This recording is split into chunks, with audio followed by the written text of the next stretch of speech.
Salut à tous, ravi de vous retrouver pour un nouveau numéro de l'Expresso de Rassemblimo. Vous êtes en live dans le groupe Facebook Rassemblimo ou peut-être que vous êtes en train de nous regarder en replay sur YouTube. Bref, en tout cas, merci de votre fidélité à ce rendez-vous du mardi matin à 9 heures. Faites-moi tout de suite un petit coucou dans le chat pour nous dire que vous êtes avec nous, qu'on voit un petit peu à qui on a affaire ce matin. Voilà, ravi de vous retrouver pour cet avant-dernier Expresso de Rassemblimo de l'année, puisque la semaine prochaine, on aura notre dernier numéro de l'année dans lequel on accueillera Cécile Fiorentino, qui a récemment remporté le prix féminin de l'immobilier 2020.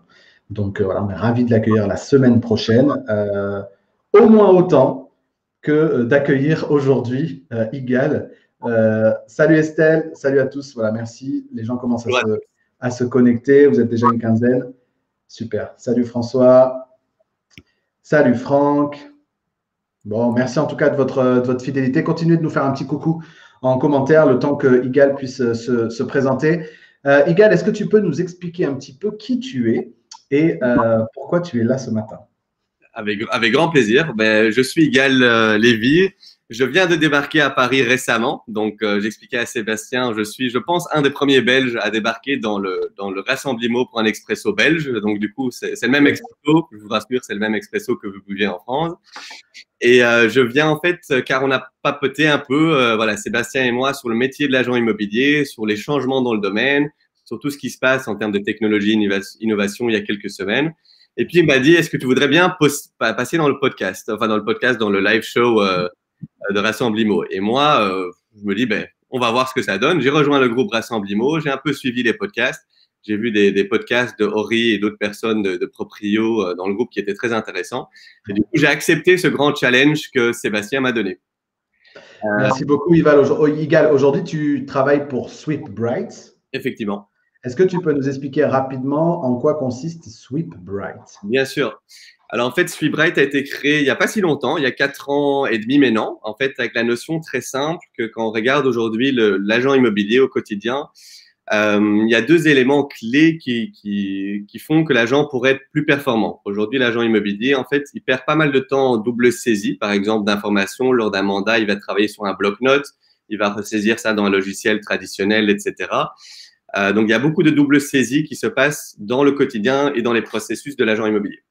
D'une autre part, en fait, on veut créer une expérience sans friction. On veut que les agents immobiliers qui travaillent avec le logiciel Sweepbright aient une expérience sans friction, que ce soit en interne, donc que les agents puissent travailler très, très, très facilement, mais aussi en externe, une expérience sans friction. C'est-à-dire, aujourd'hui, le monde change très rapidement.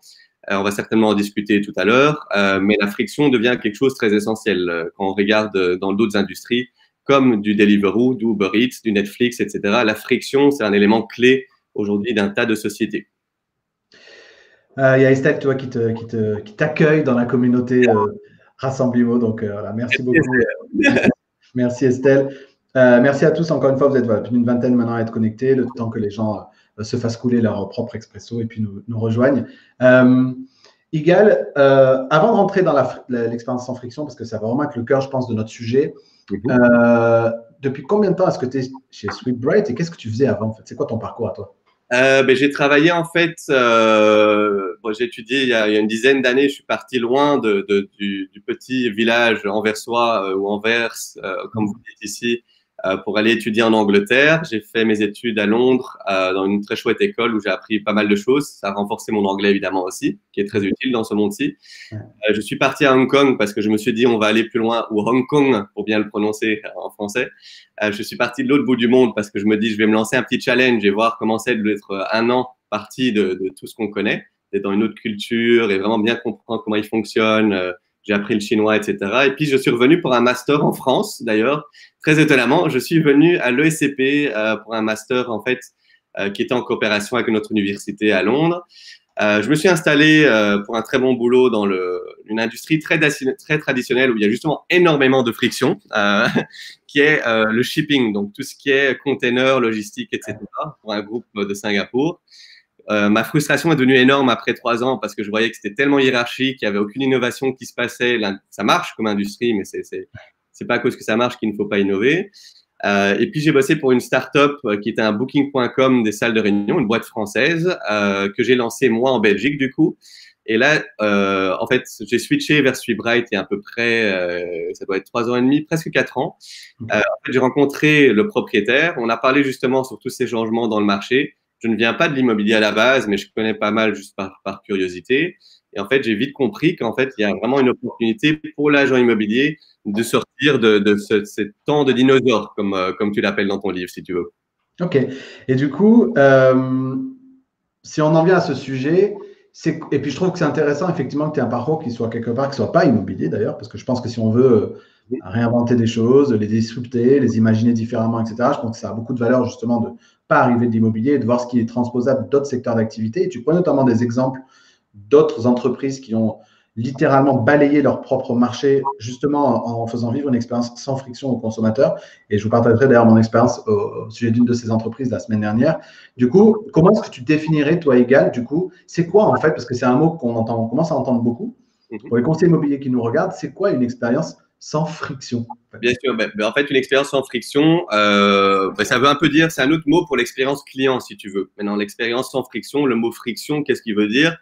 Ça veut dire qu'on veut éviter les obstacles. En fait, on veut simplifier le processus. Donc, prenons par exemple quelques industries.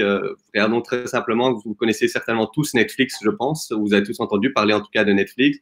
Regardons Netflix. En fait, avant la télé, on avait encore les cassettes qu'on enregistrait notre série préférée, etc., pour la revoir plus tard. C'était pas sur demande. C'était compliqué à avoir beaucoup d'offres. Les sous-titres, il fallait déjà cliquer ou appuyer le télétexte 888 pour pouvoir avoir des sous-titres en dessous. En fait, ils ont rendu l'expérience si simple qu'en quelques clics, depuis vos téléphones, depuis votre télé, on peut voir une série sur demande, que ça soit une série française, algérienne, américaine ou de n'importe où. Et ça ouvre le monde énormément. Donc, on regarde Blockbuster, qui était, si vous voulez, le parti américain de location vidéo, où tu allais encore à l'époque louer ta vidéo, ou bien on te l'envoyait par poste encore à l'époque. Ces boîtes-là, le CEO, le PDG, encore à la venue de Netflix, ils ont dit, ça va pas nous faire grand-chose, on est les plus forts, on est les plus grands, le monde entier travaille de cette façon. Et en 3 ans et demi, ça a chuté complètement, et là, la boîte Netflix vaut plus de 30 milliards d'euros. Donc, c'est surtout que Blockbuster a refusé de racheter Netflix.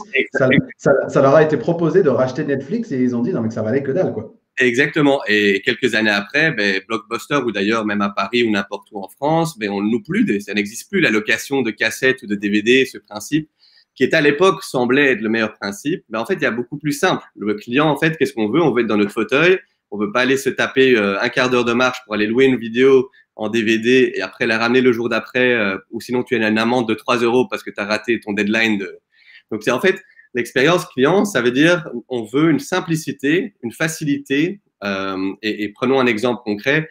Dans l'immobilier, par exemple, de plus en plus d'agences immobilières commencent maintenant avec la prise de rendez-vous en ligne. Vous connaissez tous Doctolib. Doctolib, c'est l'exemple parfait qui a résolu une problématique très simple, c'est qu'on ne voulait pas, c'est insupportable de devoir appeler un médecin qui ne te répond pas. Après 18 heures, tu ne peux plus les joindre. Mais qu'est-ce qu'ils ont fait Doctolib? Ils ont simplifié ça pour les médecins, les ostéopathes, etc., pour prendre très facilement rendez-vous en ligne. Mais en fait, pour l'immobilier, bien entendu, on ne parle pas d'une consultation de 100 euros. Donc, c'est un achat, une expérience, et c'est quelque chose qu'on fait que quelques fois dans la vie, acheter un bien immobilier. Et ça veut dire que concrètement, l'expérience est souvent négligée. C'est très important de bien miser là-dessus parce que je ne peux pas vous dire, en fait, si je peux vous dire, quand je regarde les statistiques des agences immobilières qui travaillent avec Sweetbright et qui automatisent la prise de rendez-vous, on voit qu'un tiers des rendez-vous sont pris en ligne, que ce soit côté estimation ou côté acquéreur. Donc, ça veut dire que ça n'est pas une 33% de temps qui était sur les téléphones et les emails, aller-retour. L'agent immobilier doit se concentrer sur son métier et ne doit pas être au téléphone à prendre des rendez-vous, si tu veux. Après, je vais vous partager une anecdote et je pense qui est très parlante sur ce sujet du sans friction et après on pourra revenir dans le détail de tout ce qu'on pourrait changer dans notre approche vis-à-vis de nos propres clients en immobilier dans le cadre d'une expérience sans friction. Mais tu citais Uber tout à l'heure. J'étais à Paris la semaine dernière, j'atterris à Orly, je sors et comme j'avais du temps, je joue le jeu, je prends un taxi. Oui. Il se trouve que j'allais à Arcueil, donc en fait, très au sud de Paris, donc en fait assez près d'Orly. Et donc, je rentre dans le taxi me demande où je vais, je dis Arcueil, je vois que ça ne lui fait pas plaisir que je dise Arcueil, il aurait préféré que je lui dise Reims. Bon, je lui dis Arcueil, Il me dit, bon, bah, par contre, est-ce que ça vous embête pas si je roule un peu vite? Je dis, bah, je sais pas pourquoi. Il me dit, bah, parce que si je fais Arcueil-Orly en moins d'une demi-heure, je n'ai pas à refaire la queue derrière les autres taxis. Je peux tout de suite repasser et prendre un autre client. J'ai dit, bon, ok, faites. Bref, ça ne me pose pas de problème. Il fonce, donc, le voilà parti à 150. Il me dépose devant mon hôtel, je sors ma carte bleue. Maintenant, je ne me pose plus trop la question de la carte bleue. À une époque, je veux bien, mais là, je sors ma carte bleue. Il me dit, ah, je ne prends pas la carte bleue. Ah, ok. Je dis, il faut que je retire. Il me dit, bah, il y a un distributeur au pâté de maison juste avant. En fait, ce n'était pas le pâté de maison juste avant, c'était 2 pâtés de maison juste avant. Donc, j'ai marché 10 minutes. Je suis revenu. Bref, lui, sûrement que ça lui a coûté probablement sa place dans la queue d'ailleurs au retour à Orly. Mais voilà, là, ça, c'est l'expérience client de ce taxi-là. Je n'ai pas dit des taxis, de ce taxi-là. Et puis, 2 heures plus tard, le temps de prendre une douche, de travailler un petit peu à l'hôtel, je décide d'aller manger une pizza chez un copain qui ne se trouvait pas très loin. Et là, je prends un Uber du coup. Donc, je commande mon Uber. Et là, c'est un autre monde en fait. Et le contraste entre les deux était saisissant. C'est-à-dire qu'en 2 clics sur mon téléphone, je sais dans combien de minutes le gars arrive. Je sais où il se trouve dans le pâté de maison. Je sais quelle est la voiture. Je sais comment il s'appelle. Je sais quelle note il a. Je connais sa réputation. Quand je rentre, il m'appelle par mon prénom. C'est juste que je n'ai pas sorti. Comment je sors de l'argent? Quand je sors de là, je ne sors pas d'argent. Je ne suis même pas encore arrivé sur le pas de la porte de mon copain, que j'ai déjà la facture. Le téléphone vibre avec la facture. Ça, c'est une expérience sans friction. Et ce qui est important aussi, c'est qu'en fait, il y a l'analyse qui a été faite sur Uber, même dans plusieurs pays. Il faut savoir que Uber, en fait, même qu'ils ont une expérience qui est mieux, donc voilà, comme tu disais, tu commandes en 3 clics, c'est commandé, tu vois où il est, c'est facturé. Combien ça va te coûter avant même de rentrer dedans, enfin? Combien ça va te coûter déjà? Donc, il n'y a pas de surprise, il n'y a pas d'arnaque. Donc, il n'y a pas d'arnaque. Dans certains pays, moi, je me suis déjà bien fait arnaquer, hein, en Inde, en tant que touriste, en Thaïlande, etc. Mais pas de la part, mais c'est plus facile à être arnaqué. Il y a pas de, tu connais pas les prix du marché. Mais surtout, il faut savoir que Uber, dans certains pays, est même plus cher que les taxis normaux. Mais les gens n'ont pas peur de ça, en fait, parce que l'expérience, comme elle est mieux, ça leur dérange pas de payer plus d'argent, 10% en plus. Parce qu'en fait, c'est tellement simple, je peux voir quand il est là, c'est en sécurité. En tant que femme aussi, dans certains pays, c'est dangereux. Là, tu as le numéro de la personne, tu peux même, il y a Uber Alarme s'il y a quelque chose qui se passe dans le taxi. L'expérience est tellement bien et la valeur est tellement bien que certaines personnes sont même prêtes à payer, dans certains pays, plus pour prendre un Uber qu'un taxi traditionnel. C'est intéressant ce que tu dis là parce qu'on a tendance à croire que finalement la disruption Uber, c'est d'avoir ubérisé les chauffeurs, c'est-à-dire de prendre des gens qui font ça en double activité, pour qui ça coûte moins cher, qu'on paye un peu moins bien, etc., etc. Alors que la vraie innovation d'Uber, c'est la transparence du processus et c'est l'expérience plus que le prix des chauffeurs. Bien sûr, regardons aujourd'hui, en fait, la transparence devient tellement importante dans plein d'industries. Hein. Faut regarder, moi je suis anversois, donc qui est très connu par exemple pour l'industrie du diamant, qui est un des centres du diamant du monde, un des produits les plus chers du monde quand même à acheter, que ça soit comme cadeau de mariage, bague de fiançailles ou autre. Mais à l'époque, il y a 20 ans, il n'y avait pas de transparence du tout dans l'industrie. L'Internet n'existait pas encore à ce point-là. Il n'y avait pas de transparence sur ce qui vaut une pierre, la clarté d'une pierre, la taille d'un diamant, etc. Et ce qu'on voit, c'est qu'au fil des dernières années, là, il y a tellement de transparence. Il y a des bases de données sur Internet. Tu peux aller voir ce que c'est et ça fait toute une différence parce qu'en fin de compte, le consommateur, il a une vue vraiment globale. Il a l'impression de ne pas se faire arnaquer parce qu'il peut très bien voir lui-même ses infos sur Internet, comme que toi, sur Uber, tu vois ce que ça va te coûter.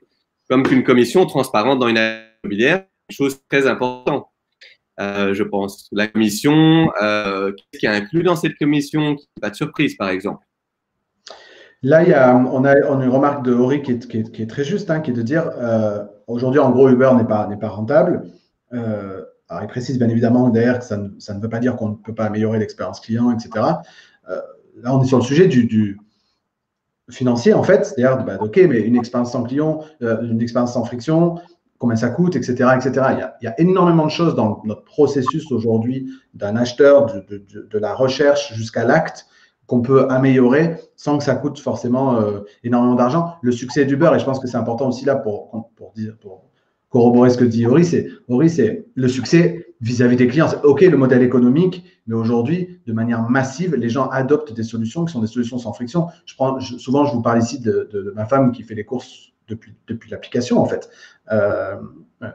On fait nos courses, la liste elle est déjà faite, on prend ce qu'on ajoute, on enlève, etc. On réserve le créneau soit pour aller chercher, soit pour se faire livrer. C'est fait en 4 clics, c'est fait rapidement, tu n'as pas à te déplacer. Et aujourd'hui, on vit avec ces outils-là. Comment est-ce qu'on peut encore être une industrie qui n'a pas adopté massivement une grande partie de ces outils-là? C'est quoi, toi, Igal, du coup, le constat que vous avez fait sur le marché actuellement de ce point de vue-là? Bien, ben en fait, prenons un exemple très simple. Moi, je suis acquéreur, même moi personnellement, je cherche à acheter un bien sur Bruxelles. J'ai essayé d'acheter un bien pendant 6 mois, pour vous donner une idée. Pré-confinement, donc il n'y a même pas l'excuse du confinement encore du côté de l'agent, mais je vous donne juste l'expérience côté acquéreur. C'est-à-dire qu'aujourd'hui, je vais sur ImoWeb, qui est la plateforme Se Loger belge. Qu'est-ce que je fais? Je regarde quelques biens, je fais des demandes via la plateforme de Se Loger. Eux, ils vont recevoir la demande, logiquement, via la portail. Ils reçoivent une demande que Igal est intéressé par un bien X dans ce quartier-là, à côté de la Commission européenne. Bon, moi, évidemment, en tant qu'acquéreur, tu regardes, pas que tu t'arrêtes pas à un bien, tu regardes 10 biens, 15 biens, 20 biens, tu fais des demandes chez plusieurs agences. Ça m'arrivait régulièrement, et dans plus de 50% des cas, qu'on me rappelait 3 jours après. Ah, bonjour, Igal, oui, je vois que vous avez montré un intérêt sur une des annonces. Ah, je dis, ah bon, c'est laquelle? Rappelez-moi quel bien c'est. Ah, ben c'est ce bien, ça, là, là. Et moi, 3 jours après, je n'ai plus la moindre idée, en tant qu'acquéreur, de quel bien il s'agit, parce que j'ai déjà regardé 15 biens entre-temps dans le quartier. Mais ça montre un exemple très, très, très simple de l'expérience client qui, aujourd'hui, est très semblable au sein d'un tas d'agences immobilières. Il y a un tas d'agences qui essaient de dynamiser et changer cet aspect-là. C'est-à-dire d'appeler 3 jours après quelqu'un pour prendre rendez-vous pour un bien, c'est quelque chose qu'aujourd'hui, en tant qu'acquéreur, va te frustrer. Moi, je dis, bah, j'ai même plus envie d'aller voir ce bien, à moins que c'est vraiment la pépite et le prix parfait et vraiment un très, très bon investissement. Mais tu commences déjà une relation qui est un peu affaiblie. C'est-à-dire la personne qui va te faire visiter le bien, c'est comme si Sébastien, moi, j'arrivais pas aujourd'hui ce matin à ton live maintenant, mais je crois pas qu'on serait je t'ai promis d'être au live. C'est pas très poli, c'est pas une expérience partenaire ou expérience contact qu'on fait à une autre personne. Et donc, du coup, ça commence avec une frustration. Alors, j'ai visité le bien et bien entendu, je n'ai pas fait d'offre sur ce bien-là parce que ça m'intéressait plus, en fait. J'étais déjà frustré par l'expérience dès le début. Et peut-être que ça changerait les choses. Je ne sais pas si je l'aurais fait autrement, mais il y a des choses que tu peux vraiment améliorer. Donc, je ne dis pas qu'il faut faire la prise de rendez-vous pour tous les biens en ligne pour justement éviter des situations comme la mienne.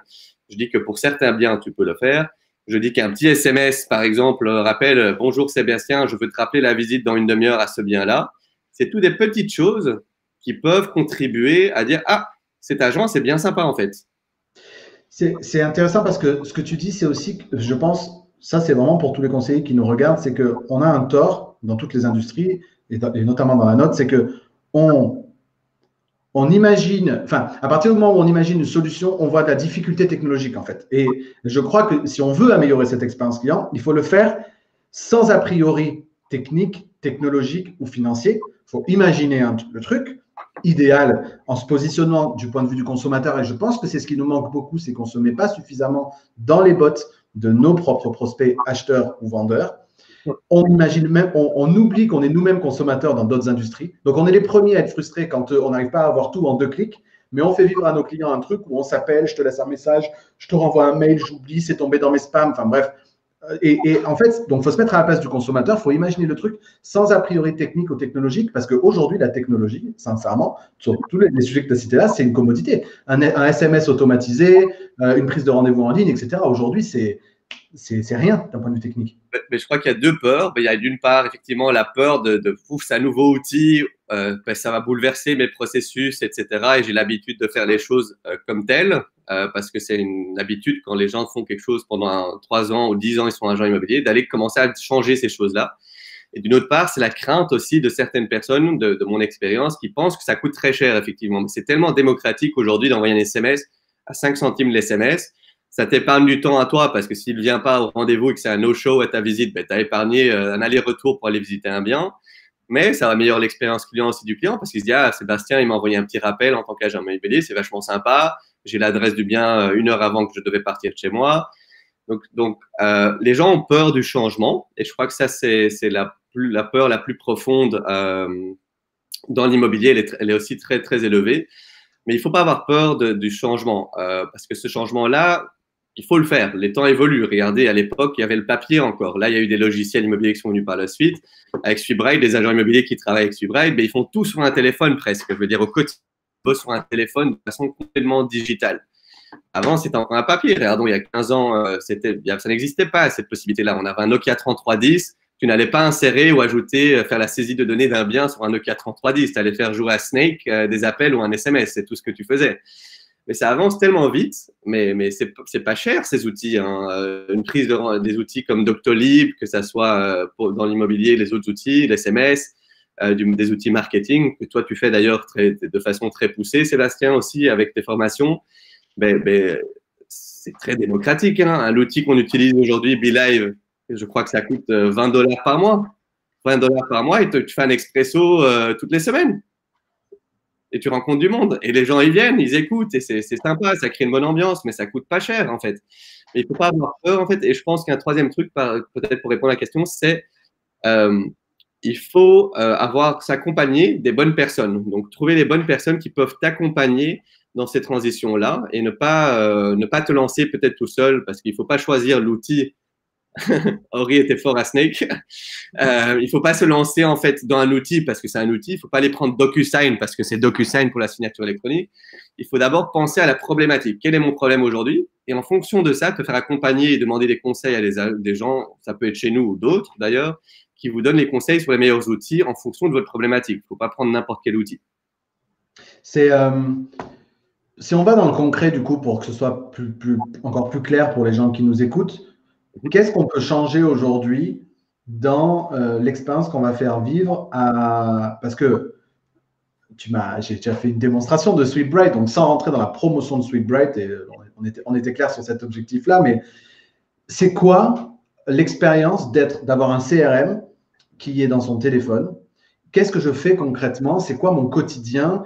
Je prends rendez-vous avec mon acquéreur jusqu'à ce que je sois dans le bien, que l'acquéreur soit intéressé par le bien, etc. Qu'est-ce que je fais moi en tant qu'agent avec un CRM dans mon téléphone? Bien sûr. En fait, tout au long du processus déjà de la transaction, donc quand tu es en prospection, il y a différentes étapes. On fait la prospection, même si tu veux, mais avant la prospection, on travaille son image de marque déjà. Après, il y a la prospection, il y a l'estimation, il y a le mandat. Quand tu rentres le mandat, tu vas publier, tu vas organiser des visites et en fin de compte, négocier, éventuellement arriver à une transaction. Donc, je prends en large et en long là les différentes étapes sans rentrer trop dans les détails. Mais en fait, déjà tout à fait au début du processus de l'agent immobilier, je prends l'agent lambda. La plupart des agents, ils vont venir en rendez-vous chez Sébastien, ils vont faire une estimation, ils vont évidemment faire leur explication et la valeur de l'agence, et puis ensuite, ils vont prendre des notes. Ils vont prendre un bloc-notes, ils vont dire 2 chambres à coucher, 2 salles de bain, un jardin de 15 mètres carrés, etc. Ensuite, qu'est-ce qu'ils vont faire? Ils vont rentrer au bureau et ils vont aller le saisir dans des logiciels ou après encore sur Facebook, Instagram, etc. Donc, ils vont faire un tas de double saisies à plusieurs niveaux de la transaction, que ce soit au niveau de reprendre le bloc-notes et le saisir. Mais c'est marrant, pendant la dernière fois qu'on discutait, tu m'expliquais ton expérience aussi, mais c'est même, prenons le côté acquéreur tout simplement. Aujourd'hui, je fais une visite avec Sébastien, je fais la visite et moi directement, je fais la même chose d'ailleurs après mes rendez-vous, j'ajoute directement mes retours dans l'application. Tu fais une visite avec Sébastien, tu dis « Ah, sa femme n'est pas contente, la cuisine est trop petite, mais ils vont quand même faire une offre à 310 000 € par exemple. » C'est toutes des infos que tu n'as plus sur des post-it, tout est digitalisé, que ce soit au niveau de la saisie de données de biens, la prise de rendez-vous, mais aussi le suivi d'acquéreur. Maintenant, la problématique, c'est qu'aujourd'hui, dû au fait que si je ne peux pas prendre des notes de façon digitale, que ce soit avec SweetBright ou un autre outil, c'est très simple, tu perds des données. Donc, Sébastien qui m'a dit que sa femme est contente, je n'ai pas intérêt à dire à sa femme « Ah, ça vous a plu la prochaine fois que tu vas voir ». Parce que c'est toutes des infos qui sont hyper utiles. Moi aussi, pareil, quand je fais des démos au quotidien dans mon métier, je note que cette personne-là va se marier dans 2 mois, comme ça que la prochaine fois que je lui parle, je sais que je dois lui demander comment était son mariage. Ou est-ce qu'il se prépare pour le mariage. C'est comme ça qu'on crée une relation client en bien écoutant les choses qui sont importantes, surtout dans l'immobilier, qui est une étape énorme dans sa vie. Acheter un bien, regardons sur Paris, un petit appartement, donc ça coûte très vite des centaines de milliers d'euros, on va dire ça comme ça. Beaucoup plus cher que Bruxelles d'ailleurs, donc je fais un peu de promotion de Bruxelles. mais ça coûte tellement cher, donc c'est pas qu'on va en faire on va pas en acheter 10 sur notre vie, à moins qu'on a beaucoup d'argent. Donc, c'est tellement une expérience importante que pour eux, il faut vraiment leur donner l'expérience idéale. Qu'après, quand ils sortent vous avez la recommandation directe. Un Google Avis direct pour Sébastien parce qu'il était super. Donc, je suis chez le client en estimation. Je prends, en fait, lorsque je découvre le bien, Plutôt que de noter sur un carnet, je note directement. Alors, j'ai vu moi à quoi ça ressemblait. Donc, en fait, en réalité, c'est même pas je note, c'est je clique 3 chambres, deux salles de bain. Les infos, elles sont cliquables en fait, en réalité, plus que écrites d'ailleurs. Tu me l'as fait en live, tu le dictes. Donc je sélectionne les infos sur le bien. Et ensuite, si je veux rajouter une note et je dis super terrasse qui a besoin d'être entretenue, etc., en audio, ça écrit dans le bloc-notes, etc., sur le bien. Ce qui veut dire que le jour où je reviens et que le bien, je veux le passer en mandat, je le décale dans la timeline du bien, en fait, il passe en mandat. Ça me propose automatiquement le DocuSign, par exemple, le mandat électronique en automatique avec les infos que j'avais déjà préalablement remplies depuis le premier rendez-vous. Exactement. Donc, C'est ça? en fait, Sébastien, ce que toi tu dis, là, toi tu vas même déjà plus loin avec Subrail, effectivement. Là, tu parles même d'automatisation de process, effectivement. Donc déjà dans Subrail, comme tu disais, ben, les agents, ben, si un agent veut prendre le challenge avec moi sur Paris, je suis ravi de faire le challenge avec lui. Je l'ai déjà fait en Belgique, en Angleterre, en Australie avec des agents où je les accompagnais dans une visite et en fait, on faisait une compétition pour voir qui allait être le plus rapide. Et moi, en 15 minutes, mon bien était en ligne sur la portail immobilière. Si j'ai évidemment toutes les infos, hein, le DPE, etc. Oui, bien sûr. Si c'est un bien où il faut un photographe et qu'il faut l'attendre, et si c'est un bien où tu travailles par exemple avec un nodal view pour tes photos, que tu as le DPE et que toutes les infos sont là, en 15 minutes, c'était mon record de mettre un bien en ligne. Les autres agents, le pire était à 2 jours, à 48 heures. Donc, pour vous donner une idée, surtout sur un mandat non exclusif, ben, bonne chance, hein, parce qu'il y en a un autre qui travaille plus vite que vous. En 48 heures, s'il est plus rapide que vous à mettre le bien en ligne, il est déjà occupé avec les visites, ben, c'est trop tard. Et surtout, il y a beaucoup de non-exclusifs en France. Hein. Il y a quand même pas mal de non-exclusifs. Beaucoup trop. Mais du coup, j'ai expliqué le processus, mais effectivement, ça va même plus loin, c'est que je peux faire les photos. C'est-à-dire qu'en fait, en même temps que je prends les infos, je prends les photos. Et si c'est pour mon rapport d'estimation, parce que j'en suis au stade du rapport d'estimation, bah, j'ai déjà aussi les photos qui viennent corroborer, etc. Mais je peux effectivement le mettre en ligne directement, l'envoyer sur les portails. Et je peux aussi l'envoyer directement sur mes réseaux sociaux. Tu peux l'envoyer sur les réseaux sociaux aussi. Tu peux l'envoyer directement. En fait, il faut pouvoir automatiser tous ces tâches à valeur ajoutée faible du quotidien de l'agent immobilier. Alors, qu'est-ce que ça veut dire? Aujourd'hui, un agent immobilier qui doit envoyer un SMS de rappel à Sébastien et n'oublie pas ma visite dans 1 heure, ça lui prend 3 minutes de t'envoyer l'SMS. Tout ça, ça peut être automatisé, que ça prend 0 minutes, même 0,0 secondes. Après, par exemple, tu parlais de DocuSign, effectivement, donc au moment où tu as le mandat, bah, il te confirme lors du rendez-vous directement depuis l'application. Comme on est lié à 2000 outils, tu vas pouvoir générer un document avec DocuSign qui est préalablement rempli avec toutes les infos. Tu as le nom, le prénom, le bien, le type de bien, type de mandat, etc. Pouf, tu crées automatiquement un mandat à signer digitalement sur place. Un exemple très simple, prenons l'exemple tu parlais de grosses sociétés, mais regardons Amazon ou regardons Zalando ou autre. C'est le même principe, hein. Tu regardes des chaussures sur Zalando Nike, par exemple, et qu'est-ce qui se passe? La semaine d'après, tu vas être ciblé sur Facebook pour les mêmes types de chaussures de Nike.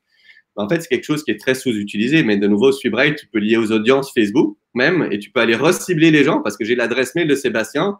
Je sais dans Subrail que Sébastien, il cherchait une maison, 3 chambres à coucher à Aix-en-Provence, avec une piscine, par exemple. Ben, je peux le recibler sur Facebook, parce que Sébastien, il passe quand même beaucoup de temps sur Facebook, comme la plupart des gens dans ce monde, on est sur les réseaux sociaux.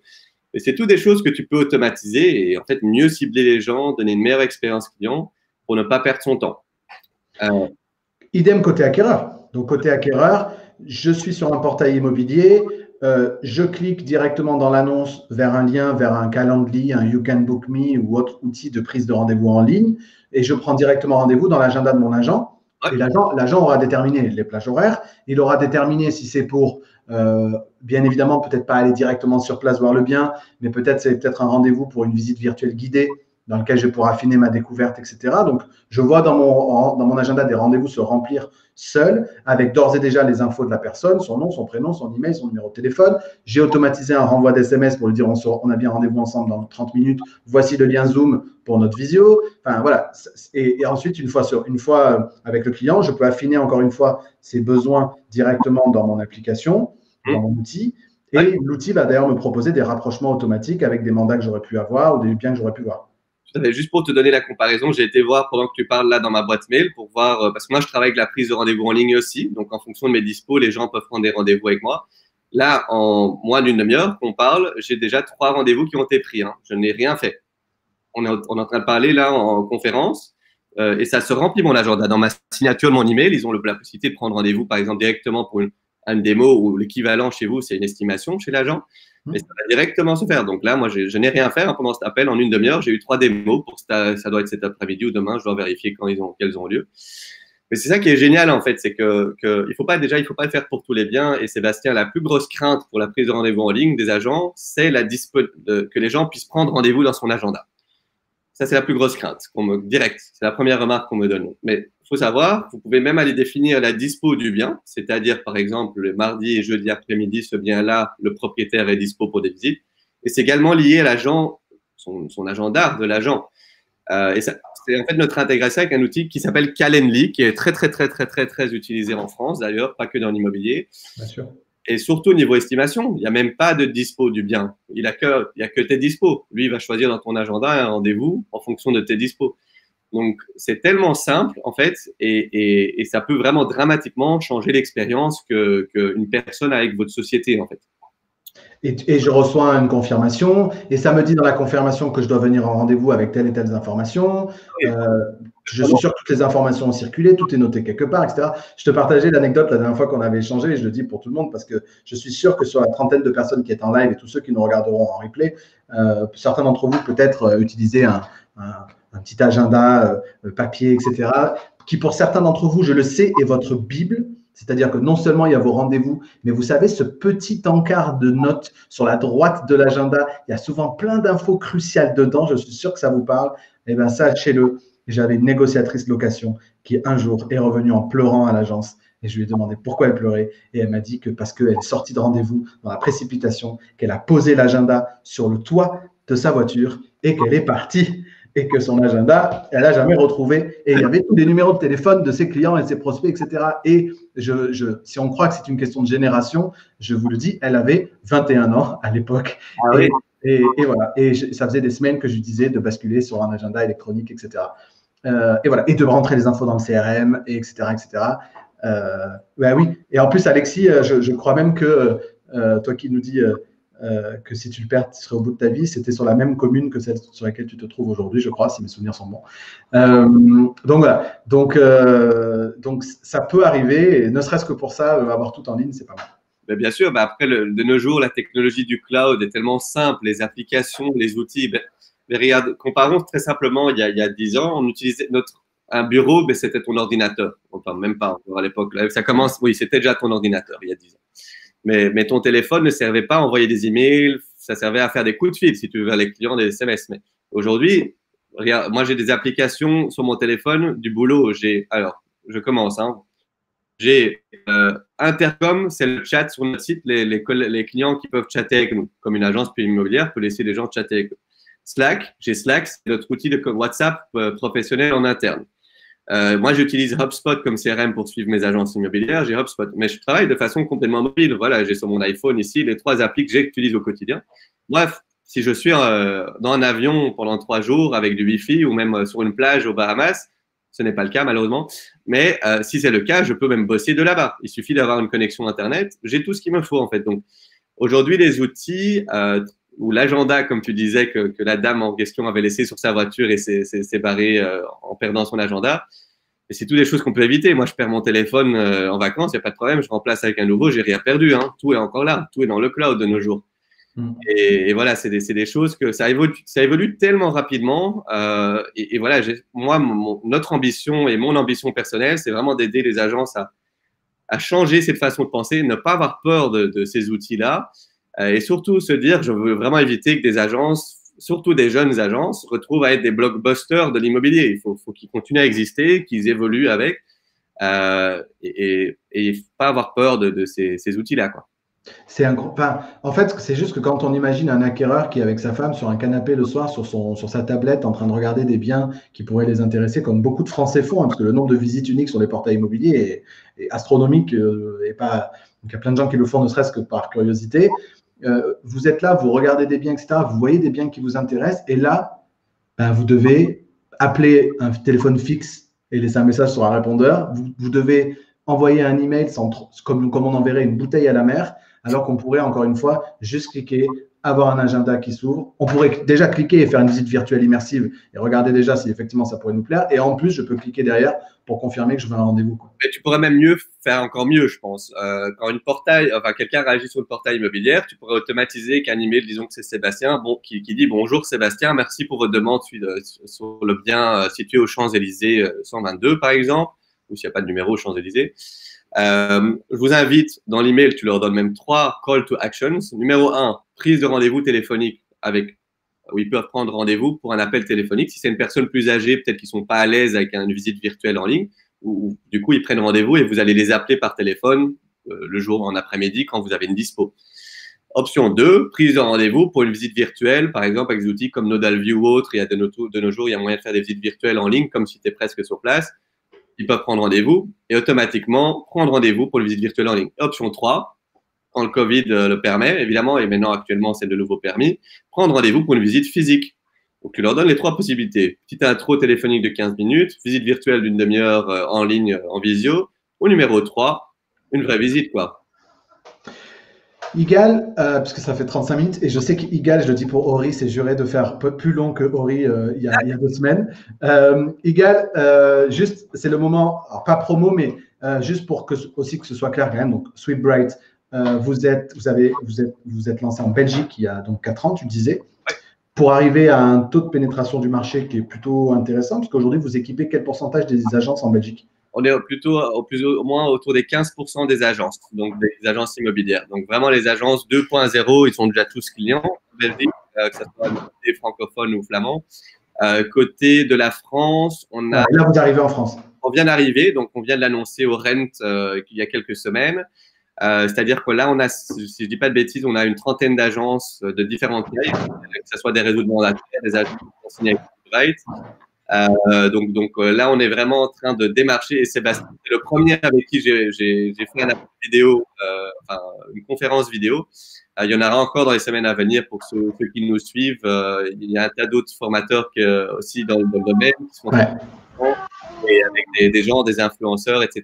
pour justement entendre et vous faire comprendre tout ce qui est possible. C'est-à-dire que oui, on est vraiment en phase de lancement ici. Je suis basé à Paris pour le lancement et c'est pour le futur, pas proche, mais pour tout le temps.